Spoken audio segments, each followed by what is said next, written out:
Hello, a very big welcome to all of you. Welcome to another bAw Uncensored episode. Can you believe it? We're on episode 7 of the second season. I hope you're well. Thank you so much to all of you who've been joining us, who've subscribed, who've commented. We see your comments, and we definitely do not take your support for granted. You are joined by Larissa. I'm the content manager at the Black African Woman. I'm also joined by Sonia from our team, and I'll be introducing our special guest in a minute. So for those of you who don't know, the Black African Woman, if you are here for the very first time, the Black African Woman, um, wow, Black African Women. So we're an online platform, we're a movement who are geared towards helping the African Christian woman see herself right to Christ, and we've done it through many platforms. It first started out 5 years ago with blogging, and then we moved to in-person events. We haven't been able to do that because of COVID right now, and so now we've been doing it through YouTube episodes, through IG live sessions, and we've put this all into a promo video. So if you are following us on Instagram, we posted it in the past week, and we've received such an overwhelming response.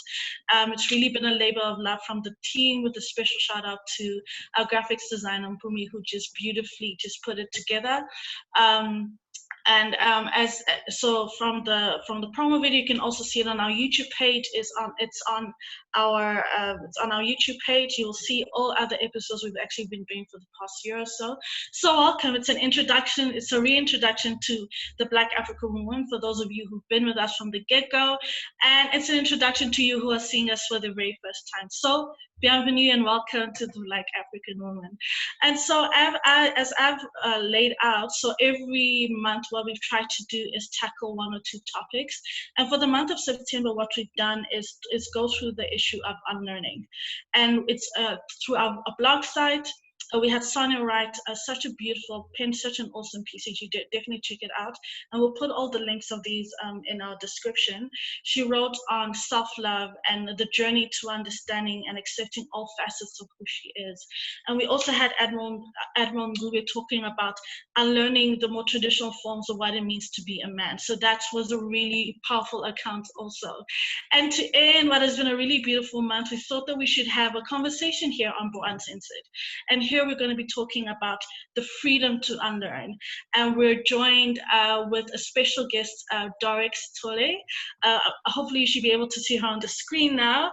And Doric Sithole, she is a friend of us ladies here at the Black African Woman. And I'm just going to read a bit of her bio, because we definitely need to celebrate our sisters. A lot of us are really doing amazing things and just stepping out in faith and doing great things out there. And so Doric is a life coach. She's a speaker, an MC, a communication strategist, a media trainer, an events manager, a woman of so many gifts.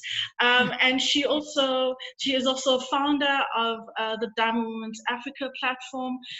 She is also just started up about 2 months ago, by the time you're seeing this, a life coaching company called Great Boss Lady.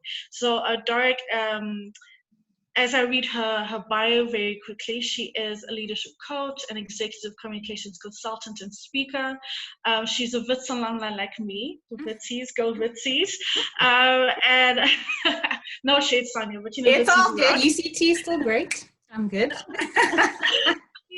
Let's not get into a battle, but okay. So she got a postgraduate degree in media studies, and her most important role is being a wife and a mother. Doric, welcome. Thank you so much for joining us. Hope you're well.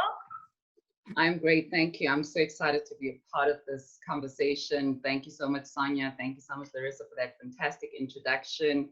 Like I said to you earlier, if you talk about women, you talk about empowerment, you talk about Africa, I'm in there. So yes. you're in the right place. Yeah, definitely. That's what we all love to talk about. And just a shout out to our other team members, Rumbi and Mpumi, who weren't able to join us today. We love you, ladies. We hope you're well and you're enjoying your time today. So I think just to dig into the conversation, right? So we're talking about the freedom to unlearn. And as nerdy girls, we love definitions, all of us. So I'm just going to give two definitions and then just segue into the conversation, right? So, so one definition says here is that unlearning is a process of discarding something from your memory. When you unlearn something, you forget it, you put it aside, and you lose knowledge of it, right? And then there's the second definition that I saw. It says unlearning means stripping away the beliefs and ways to act, behave, live that have been imposed by our upbringing, our education, by the society we live in. It means challenging everything we've come to know as the way things are supposed to be and embracing the way things are. So much meat already in that, it's so interesting. I mean, so Doric, so as you give us your perspective on what you think unlearning is, just share a little bit about yourself and what your journey around these concepts have been.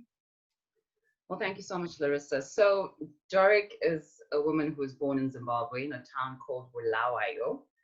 I am a Ndebele speaking woman. So for those who understand the history of Ndebele is from Zim. Mzilikazi stole some cows from Ushaka Zulu and he ran off with the cows to the north and we ended up being in Zim. So I always like telling that story when I talk to my Zulu friends and I say, no, we were clever guys. We were very clever. We stole the cows and we left. Removed yourself from a situation. Exactly. But then one begins to wonder whether it speaks to our reputation as Ndebeles now, because everybody will be like, maybe not, right? But that's where I was born. We call it Untutu Ziyatuna because of these things that they have in there that produce smoke, and really proud to be from a country with such rich culture. And I moved to South Africa to come study. That's where I met Larissa at university. And I've been here ever since. So for me, South Africa is my second home. And as you go along, you begin to embrace the culture as well, build strong relationships. And so I studied media studies at Wits and spent 2 years looking for a job because I just could not figure out how to place what I'd learned into the working world, which is a struggle for many graduates as well. You study something, all you have is theory, but you just can't implement the practical stuff so you fit into the working place. So that's how I had to navigate my life, and eventually I got a job as a digital marketing manager. Hadn't been a manager in any other company, and they just said to me, your cover letter was dynamic. That's why we gave you the job. And I'm mentioning that because I like to tell people that sometimes your focus and your drive will attract certain things your way. Yeah. And it won't matter whether you've got the paper or the qualification for it. The question will be, are you willing to learn? Are you willing to put in the effort to get to where you're supposed to be? So for me, that was the moment where I realized that a lot of stuff had been happening in my life, and the push and the drive to achieve a particular goal had stood out for me. And I began to ask myself, wow, how did I get that? And when we speak about being in Christ, is that we need to be able to merge our faith with action. Yeah. So a lot of us have the faith. We've got all the dreams and all the goals in our head, but we can't activate what God has given us as a skill or a talent because we're sitting on it. And you're looking at God, you're like, hello, I need food, I need a job, I need a salary. God wants people to act on their faith. And once you combine the two, magic happens. Magic happens. So I've been through that stage of having been through stuff, but coming up out of it a lot stronger and looking back on it and saying, what did I activate there that got me out of that situation and allowed me to look back and see myself as a very strong woman, which makes sense in terms of my coaching company, which is Grit Boss Lady, because grit speaks a lot about resilience, perseverance, persistence, focus, and achieving your goals. But most importantly, you're a boss lady because it's not just the title, it comes with you managing what happens on the inside of you. So yeah, that's just a brief on where I've come from in terms of my career and learnings. And I was excited when I saw your title and the theme that speaks to unlearning, because I think we face a lot of challenges as African women in general. we grow up in a space and you take certain things in, and those things become your thoughts, and those thoughts become your emotions, and the emotions turn into behavior. And eventually you have a belief system that has absolutely nothing to do with your destiny or your purpose. Yeah. Because our culture does not promote purpose-driven life. Yeah. We don't talk to each other about what you were uniquely created to be and to do on this earth. Yeah. We talk about how you should be an accountant, you should be a journalist, your uncle was an accountant, in the family we're all accountants, get with the program. We tell each other how we should look. So I'm going to tell you a little story. I grew up with my sibling, my younger sister. She's a lot light-skinned than I am. And this concept of being light-skinned and being more beautiful than the dark-skinned, you see that conversation, I was in there, right in there, and I can relate to it, right? Yeah. And I speak to a lot of my friends now to say, if we knew what we know now, our conversations with our children will change completely. Yeah. Our conversations, most importantly, with ourselves will Yeah. change completely, because my sister was light-skinned, and when they described her, they would call her Kiwa in Zim, that's in Ndebele for a white person. So they'd say, oh, where's the white girl? Where's the white girl? And then when they talk about me, they say the dark one. Oh, you mean Mrs. Toller's child, the dark one? Yes, that dark one, the firstborn, the dark one. And I started picking up on the descriptions really being very physical. Like, why would you describe me based on my complexion? I have a name, and because of those things, I actually thought I wasn't beautiful. I thought I was the ugliest person ever, and I struggled with my own identity and confidence. I was quiet at primary school until I got to grade 4, was in the last class, couldn't be bothered, because I felt like I had nothing to contribute. Until one teacher looked at me in class and said, this child has more to offer. She's just lazy. She just needs someone to activate it. And she started forcing me to read books in class, and I realized I had a passion for reading. And literally turned out to be one of the best subjects for me. And I moved from the last class to the 3rd class to the 2nd class. And had I stayed beyond grade 7, I would have been in the 1st. I won a prize every year, guys. Wow. And all it had taken was for someone to look at me and say, come out of that space of yours. That's not where you're supposed to be. So I had to unlearn the, you're ugly. I had to unlearn the, keep quiet, you've got nothing to say. I had to unlearn all these things that had been in my head because someone woke me up. Yeah. So when we have these conversations, we need to think about how you might not have people who are going to wake you up. Yeah. So now it comes back to you. You have the responsibility to wake yourself up and say, wait a minute, is this edifying me or it's destroying me? Yeah. And funny enough, we like to swim in depression and all those statements. We're so comfortable in there because we're not used to praising ourselves and saying, I'm good at this. I'm good at speaking. I'm good at talking to people and building relationships. We didn't grow up in those environments. So we moved into a space of creating our own world. Yeah. And you need to be able to understand what you're creating. So if you don't, then it's a problem. And I think you're echoing so much of what Sonia wrote in her article, and Sonia maybe can speak about that, because I think a lot of the times, I don't think our families do it on purpose, but they bring up the girl child to serve. They bring up the girl child. Your purpose in life is to be of service to everyone around you, no matter what your personal wants and dreams or skill sets may be. And that separates us, I think, a lot from it stretches out the time from when we could be doing that work and developing the skill of reading. A lot of us, and I think we all have this in common, we've come into our stride very late in life, late 20s, early 30s, because you sort of had to, okay, maybe this don't work for me. You need to sort of let go of that and then restart a journey. Sonia? Yeah, no, absolutely. I resonate so much with what you shared, Doric. I'm also a Ndebele. My dad is Ndebele from Zim, from Gweru, Law Gwelu, and then my Shona. So there was also that dynamic of being a half Ndebele. There was unlearning there as well because of the whole tribalism and,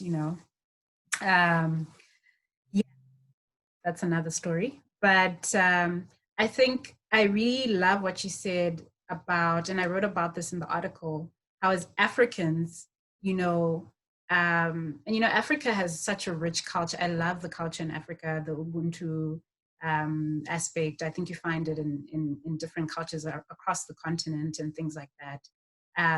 However, and Christianity, you know, there's merits in Christianity, living a more wholesome life, a life in service. And like what Larissa has alluded to, as an African woman who's a Christian, it's a double entendre. I think that's the correct word, where you're in service as an African, you're in service as a Christian. So who you are as an individual, as a woman, is pushed down. And again, like Larissa said, I don't think that's on purpose. It's our culture, it's tradition. And I think my journey definitely was unlearning that whole idea that I don't have anything to contribute. Because I remember growing up in school, I was very bright. So my experience was a bit of the opposite. I was in the top of the class initially, and, you know, however, as time went by and, you know, environments shifted, because I didn't necessarily have someone speaking into my life and saying, you are brilliant, I see this in you, it sort of it started to go down. And I struggled with, why am I here? And I remember by the time I reached the end of primary school into high school, I made a pact and I said, you know what, from now on, I'm just going to be average in life. I'm try too hard. I literally used to say that to myself. I'm not going to try and aim for anything higher or anything lower. I'll just be here so that I'm not in trouble, I'm not visible, and I just can go through life. And I honestly believed that. And that's the thing, you know, I'm really learning, recently I'm learning how our childhoods impact our thinking and our conversations, our relationships, and our behaviors. And like you said, Doric, it's attached to our emotions. And I think my unlearning was really, I have a purpose. And this thing was so, you know, I may not have had people initially speaking into it, but when I was older, in my 20s, early to mid 20s, I started getting people speaking into it. You know what, you're here for a reason. And this was at church. You're here for a reason. You're good at this and you're good at that. And I love the fact that God sends messages to us, whether it's through people, whether it's through experiences or circumstances, to wake us up, like you're saying, to, you know, who am I? Why am I here? What do I have to offer? And that I am important, because that's the foundation of the gospel. We are important. That's why Christ died for us, which is something I think we overlook. So I think, yeah, I've definitely had to unlearn the narrative that I'm not of value. I'm not really worthy or important enough to make an impact. So my experience around that. I mean, thank you so much, Sarah. And that segues into our next question. Why is unlearning important? Because again, there's so many new buzzwords in this day and age, and both of you ladies have a heart for coaching people, for helping people see, as bAw, you know, our monikers, to see, so for women to see themselves right through Christ. So I mean, is it important? Like, why can't people just live their life from day to day, just existing? Like, why is that a bad thing? Because especially as Africans, we tend to be very skeptical of anything that we consider new agey, and unlearning does seem like a very new agey concept. But let's dig into that. Like, why should people consistently spend time figuring out and checking, like, these things that I've come to believe, be it a faith or how you see you should be doing X, Y, Z? Why is that important? Doric, I'll start with you. Well, I like the spiritual element that Sonia just mentioned, and I'll tell you why. I don't believe that you can move. Imagine yourself as a truck. Garbage at some point needs to be released, right? If it's a garbage truck, it doesn't drive around with all the garbage from last week and the other week and everything. It's too much load. Yeah. And I think the one thing we need to mention is, when we talk about unlearning, what exactly are we referring to? So I look at it in two ways. So you release certain things that are negative, so that you've got enough space created within you to allow the positive stuff that is going to take you to your place of growth and to your place of destiny. But also there are things that you need to unlearn that are actually not bad, but it's a growth phase. So you're growing. So you can't still be behaving like a 9-year-old. Yeah. When you move into teenage years, there's something that needs to change there in terms of your behavior, your analysis of things, your interpretation of things. So we need to be very clear about what we mean by unlearning. So if it's beliefs, if you get to a point of being aware, and that's something I talk a lot about when I coach people, to say the thing that kills us the most is that we go through life asleep. Yeah. So things are happening around you, but you're not aware. So the first point for me would be for you to wake up. Now that you're awake, your awareness allows you to ask the right questions, like you were saying, Larissa. Where am I? Who am I? How do I fit into the whole scheme of things? Who am I supposed to serve? What was I created to do? What's my contribution to humanity? And some people might say, Doric, that's a bit too deep. Look, I'm just a person just trying to live a life. Now you're telling me about my contribution to humanity. Hello? We all need to get to that point. And instead of looking at things and saying they're too deep. And what I like about purpose is that when you step into a place of purpose, no one will have to motivate you. Yeah. No one is going to tell you, go and attend this event, go listen to this lady. Right now, when someone says purpose, authenticity, African women empowerment, I'm like a flipping dog with ears that are just standing out. I'm like, what? Did you just say purpose? Did you say authenticity? Yeah. It's like there's something in me that just lights up immediately, and no one has to motivate me to get there, because that's now my highest value. I caught on to what my purpose was, and I ran with it. So we need to start off by being aware. When you're now aware of what's happening on the inside of you, and you're saying, okay, so I want to empower women, but I'm not sure about how I get there. So a lot of people who coach will tell you, we're not really concerned about the how. We want to know what the why is. Why are you doing what you're doing? Why does it bring so much fulfillment to you? And a lot of women will come back and they'll say, well, I was abused as a child, and I'm really feeling like the drive for me is to help other women come out of that space stronger than they ever thought, because I'm still standing. You see, now that's a conversation with you and what's happening on the inside. You've come up with your purpose statement without even knowing it, because you've taken the initiative and you've intentionally decided to have a conversation with self. Something that scares a lot of people. When people say you're scared to look at yourself in the mirror, definitely having a conversation with yourself is also going to be difficult, because we don't want to go there. So for me, unlearning is two-way. You need to let go of certain things so you create space for the good stuff as well, because as you grow, you let go, you filter things out. And then there's the unlearning of the bad stuff that does not allow you to grow. But how will you know that it's bad if you're not actually having a conversation and looking back and saying, well, if I've been telling myself I'm ugly, that has led to my depression. And my depression has put me in bed more than me being productive and actually doing what I'm supposed to be doing and looking after my family. See, that's a conversation with someone who's now aware that, hey, so I always say, what is the cost of keeping that belief that you have? If the cost is higher, you should be aware of the positive and the negatives. So what are the pros and cons of telling yourself that you don't look so good? Then someone will say, well, obviously the disadvantage is that I will constantly feel like that and I'll get depressed. But it takes away a lot more than we know. It makes you sick physically. A lot of people have sicknesses that are caused by what's happening on the inside of you. And if you value your internal growth and what happens on the inside, and you love yourself, like what Sonia was talking about, self-love leads to self-nurturing. You guarding this thing, and I call it the diamond, because when you know how precious and rare your innermost being is, nothing that happens on the outside is going to take a chip out of it. So you have to constantly tell yourself, this is me. I love who I've become. I'm still growing. So we don't believe in perfection. Perfection is actually wrong. When we were growing up, we thought, oh, my work is perfect. Oh, my dress, oh, I look perfect. We used to throw that word around. And then as you grow old, you realize, oh, look, I got a job once. The woman said to me, she said to me, what is your skill? This is during an interview, by the way. So I'm like, I am very meticulous. I pay attention to detail. Then I said, I'm a perfectionist. And then she said, stop right there.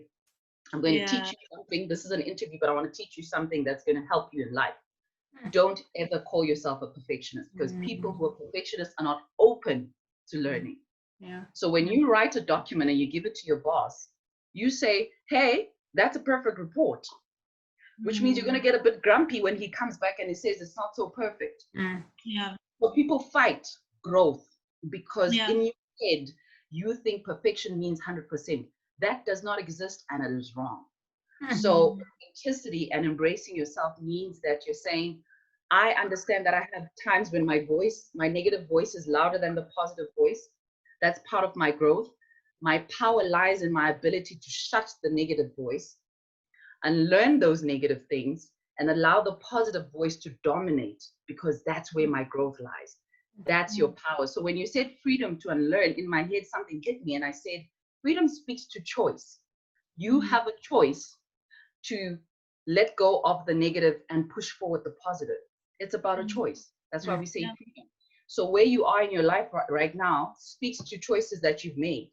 So you begin to ask yourself, have I made good choices or bad choices? And if it's bad ones, how do I unlearn the bad stuff and release it and allow the positive things? So that's why I said unlearning is two ways. So the stuff that you did well, sometimes it needs to be on there in your head, inside of you, to remind you of the strength that resides within you to fight challenges and deal with circumstances.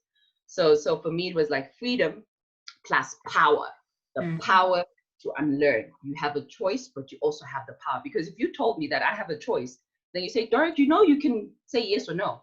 Yeah. I'm like, yeah, I hear you, Larissa. But when you tell me that I have the power, that speaks deeper. I'm like, wow. So it's not just a choice. I can do this thing.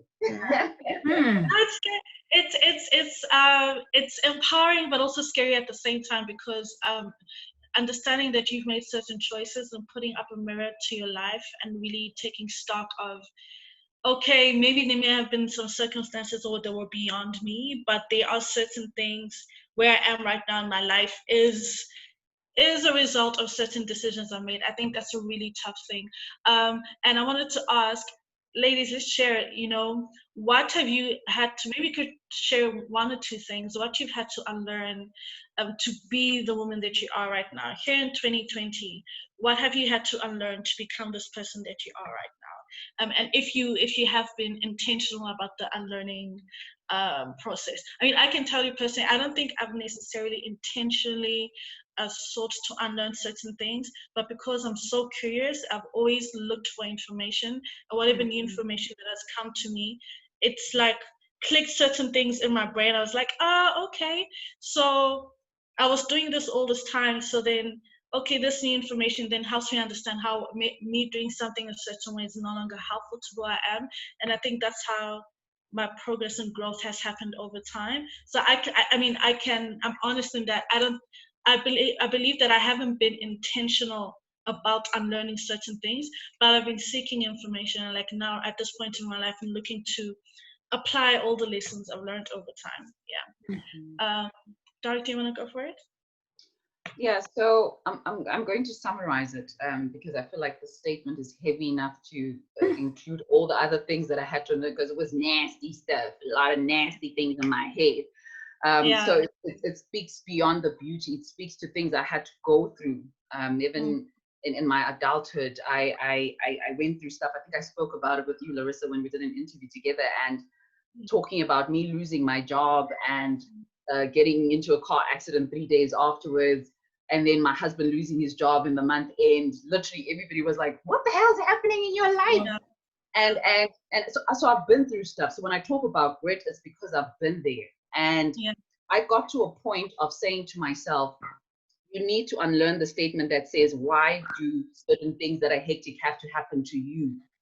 Are you not worthy? Is there something wrong with you? Are you broken? And I had to, and I'm summarizing it because I feel like it really encompasses everything that I went through, even in terms of my childhood, things being said to me, things being done to me, and having to get into a state of saying, whatever happened to me happened for a reason.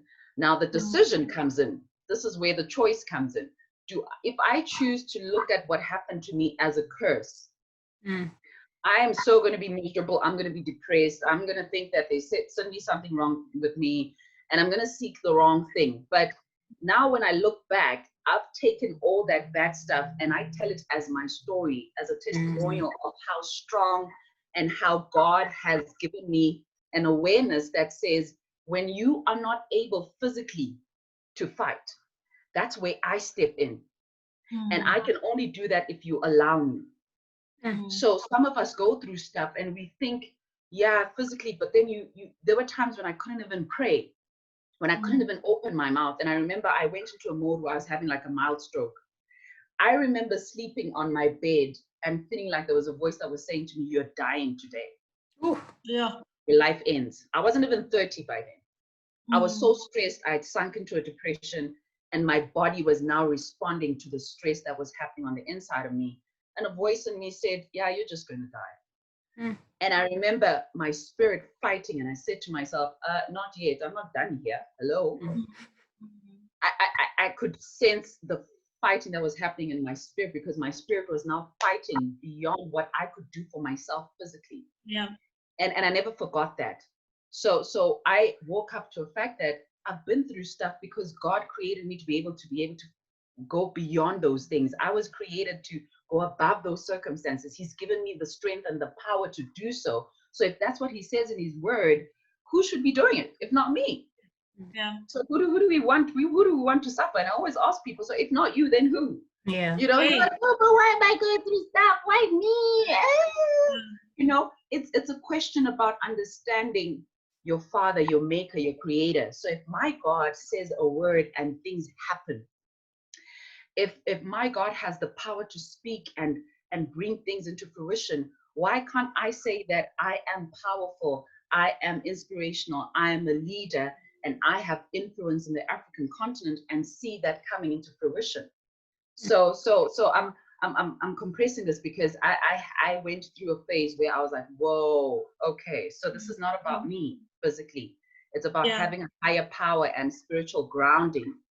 And I like your organization, because it speaks to understanding that if you don't have that, you're going to falter in life. You're going to go through stuff, but your spiritual grounding is the stuff that holds you up when your physical part fails you. And for me, that's been my eye opener, unlearning the statement that says, why did certain things have to happen to me? The negative stuff.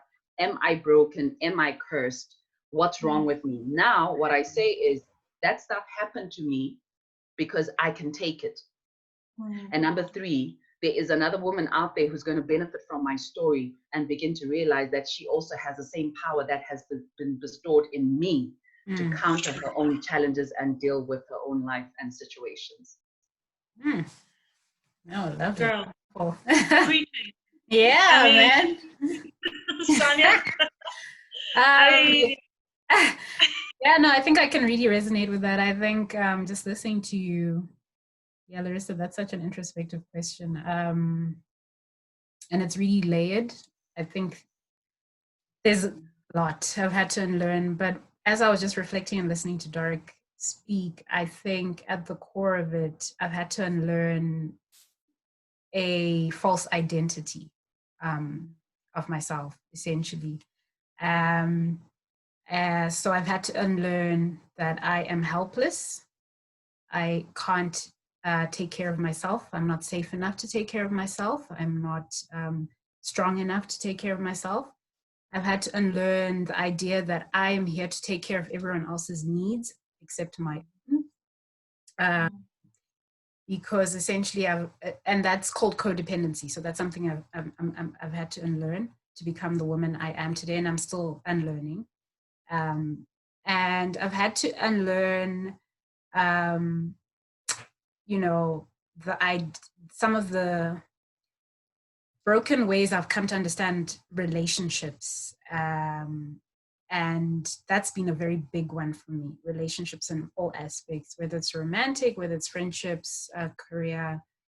And I think it all stems in my identity and having taken on the identity that was either spoken to me by people who didn't understand who I was and who God said I am and created me to be.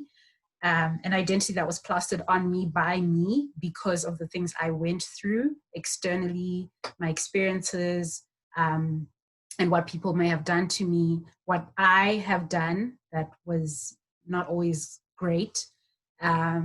So yeah, I would say at the core of it is unlearning a false identity, and how that's gone has been a relationship with Christ. So really, I can't put it to anything or anyone else.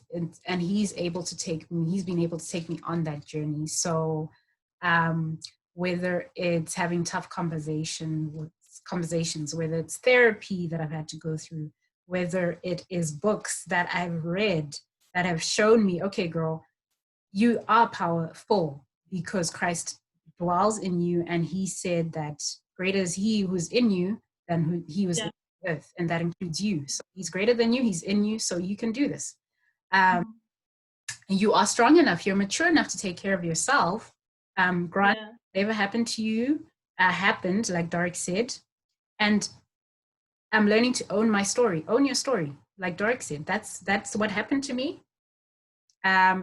Other things have happened to other people. That's their story. And God knows why. And God chose them for that story. God chose you for your story. And I think there's power in owning your story. It really shifts everything that you go through, and you start to see opportunities in what you go through. And then I'm also learning that I am mature enough and have the God-given autonomy and right to voice what I need in my relationships, to ask for what I want, to identify what is it that I need, not what's taking care of everybody else. Sonia, that one was a really hard one for me, because it's easier. I'm an empath by nature, so it's easier for me to read people. Okay, she's feeling uncomfortable right now. Okay, let me make her comfortable. If that means I'm going to keep quiet, if that means I'm not going to voice what I really think, then so be it. But now I'm learning that, you know what, Larissa is old enough and she has the autonomy to take care of her needs. So do you. So you need to do the same so that you can be even greater help to those around you.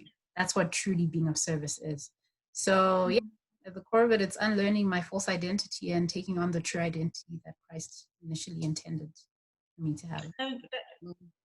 That's so. Yes, Doric?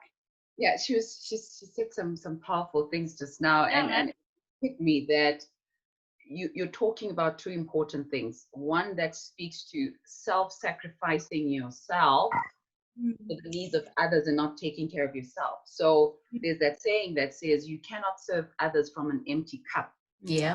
If it's service that you're referring to, how do you do that? And that's why we end up going into depression, because you're serving people. They keep coming and drinking from your well, but Sonia's not taking care of Sonia. So eventually Sonia's going to crash and burn and experience some type of burnout emotionally as well, because she's got nothing to give. Yeah. So I like the fact that you had that type of awakening that said, hello, let's start with you. So I always say to the ladies I interact with, to say, you know, when you wake up to self-awareness, you realize that selfishness is actually not such a bad thing when it comes to you. My therapist calls it positive selfishness. That's what she calls it. You can be selfish when it comes to self-care. Because that's when everything happens. You see this part as the hard drive that keeps everything running. If that shuts down, the whole thing shuts down. And I wanted to say the one thing, and Larissa, you can expand on this. People always feel self-entitled. You think the world owes you something. Yes. You feel like the world owes you stuff. So you're like, you know, if it wasn't for my family, I wouldn't be like this. Oh, we can't hear you. Can't hear you, Doric. Did you mute yourself? Oh, there we go. It was just the network. Yeah. So the things that we say to ourselves, we blame other people for things that we're experiencing. So today, this discussion is not just about unlearning. It's also about being able to understand that you can't blame other people. You're taking responsibility. Taking responsibility for your own action and understanding that the world doesn't owe you anything, but you owe yourself the ability to do the best you can to bring out the best version of you. That's all you. That's what you owe yourself. Sure. And it actually reminds me of this verse sticks with me. Christ said, John 10:10, I came that they may have life and have it abundantly. The life is already there. It's yours for taking. You take it. And that was my issue. I had this victim mentality, blame everybody else but me. And it is when you take ownership, like you're saying, and you realize, hey man, this is my portion. Let's make something beautiful. And I think that's the beauty about the journey of life, is that I think, as you guys have beautifully shared, that God knows when He said that He knit us all in our mother's womb. There is a reason, and only God can communicate that to you. And as crazy as that sounds, because as Africans we believe in family and Ubuntu, in that whole communal thing. But honestly, what matters at the end of the day is what has God said over your life. Yeah. Right? So as much as we may love our parents, our families, our siblings, our partners, everyone who's in our life, if what people are asking or seeking to take from you is away from what God has spoken over your life, I mean, it's tough, but like as we're talking about positive selfishness, it's needed, and that's definitely a lesson I've had to learn. Listen, I think are we all firstborns here? Listen, actually, we need to do an episode on firstborns. We need a support. Yeah. We need a support group especially girl firstborns. There's so much there that like, and I think that's how we all go through journeys of needing to unlearn, because how we've come up and how we've done life is not sustainable, frankly. And it segues into honestly our final question. What do you guys wish a woman could unlearn, especially African women, a Zimbabwean woman, Amarandan woman who live in South Africa? What do you wish that women could unlearn? I think for me, it would be that, guys, there's enough room for everyone. We can all flourish at the same time. If we have 2 life coaches, thank God, because there are literally billions of Black women, African women who need help to be coached through life. It is okay. There's more than enough room for all of us to be in a space to flourish together, to support each other, to love each other, and it's going to benefit everyone at the end of the day. Like, I think that's my biggest pet peeve, because we get insecure when we see another woman doing something that we wanted to do that we haven't done yet or whatever, when it's like, there's no way that you and this person could do that same thing in the same way. It's simply not possible, because as we spoke about earlier, God has literally deposited specific things in each one of us, and the world is better for it if we just focus on that. So that's my 2 cents. Doric? Yeah, so what you're talking about is a syndrome where we like being in groups, right? People who've now gotten to a point of understanding that they're unique, they're not afraid to be alone. Yeah. So when you talk to a lot of therapists, they'll say to you, a lot of people are afraid to be on their own. And you realize that fear is where the issue is, because then you're not going to have time or the ability to understand yourself and pick out what makes you different and focus on that, right? So I wish women could unlearn, and I like what you spoke about, Larissa. Unlearn the fact that you're here to compete.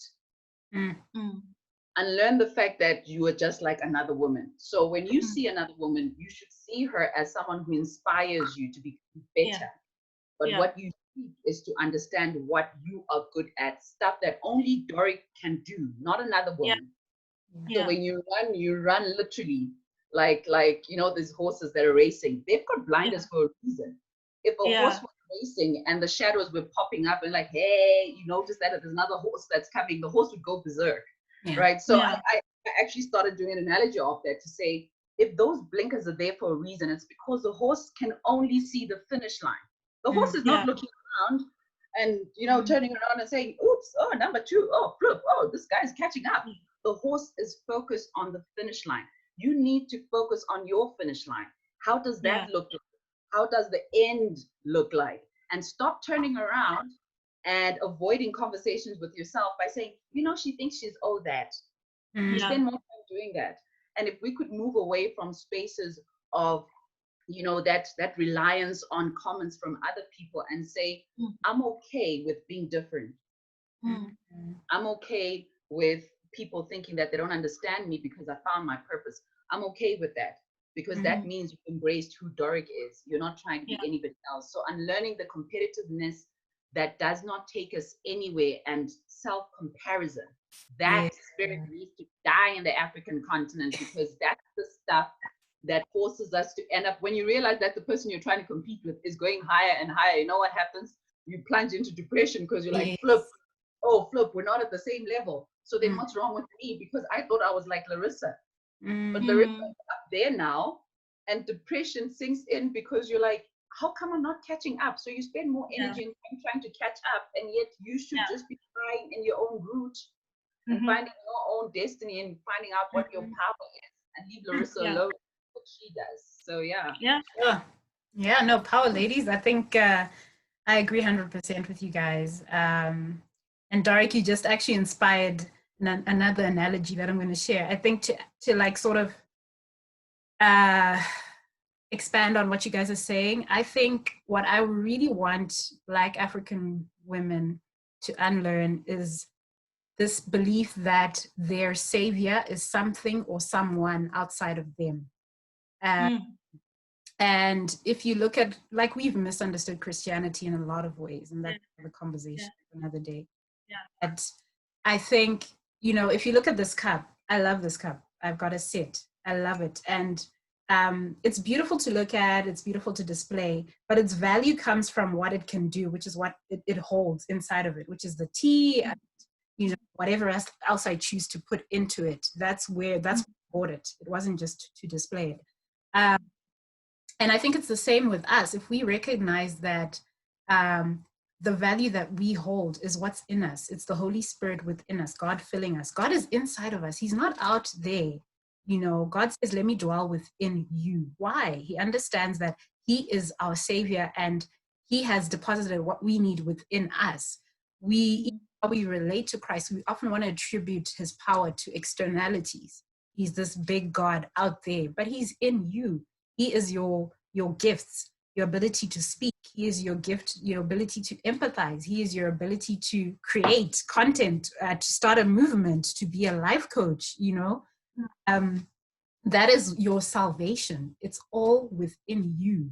And I think we would do us a great service if we stop looking for that outside, what we look like, what people say about us, our positions that we hold in different careers, the money that we make, the fact that white people will start to acknowledge us, the fact that men will stop violating us. And I mean, obviously there's nuances to those conversations, but really our value starts from within. Your savior is within. Yeah, man, y'all are powerful. Sure. I mean, I've literally written down so many different quotes. So thank you so much, ladies. And I can't believe like, so much time has already flown by, and we have to draw this conversation to a close. I just have a couple of rapid fire questions for Doric, so we just get to know you a little bit more, and then we're gonna close this conversation. So Doric, get ready. The first thing that comes to your mind, do not think about it, don't look at nothing, don't look anywhere, just like yes. Okay, so quick question: your favorite thing about being a Black African woman? Our culture and the way we embrace the concept of community and family. All right. Your favorite Black African woman out there can be, doesn't have to be a celeb, just Chimamanda Ngozi. Yes, one of my faves, an amazing author. And your favorite African city? That would be my hometown, Bulawayo. You gotta rip the whole town, definitely. Thank you so much, Doric. And to every one of you who's joined us today, thank you so much. This conversation has definitely blessed me. I've come away with so many gems. Sonia just saying what's in your cup, and Doric just talking about how we just need to unlearn competitiveness and just generally what the conversation has been around the importance of unlearning and how growth is so important, and it's going to definitely carry you further. I definitely like to encourage you to support the work that Doric is doing. Woman Africa, you can find it on Facebook. You can find Doric, I believe, on all platforms. Doric Sithole on Facebook and Instagram, also on LinkedIn if you want to reach her. And she also's got a life coaching business called Grit, right? Grit Boss Lady. Great boss lady, and we'll definitely put all the information in our description below. Again, a huge thank you to all of you who've joined us. Please, we'd love to hear from you. We'd love to see your comments. We'd love to see your questions. We hope that you join us next time. Be blessed. Take care. Bye.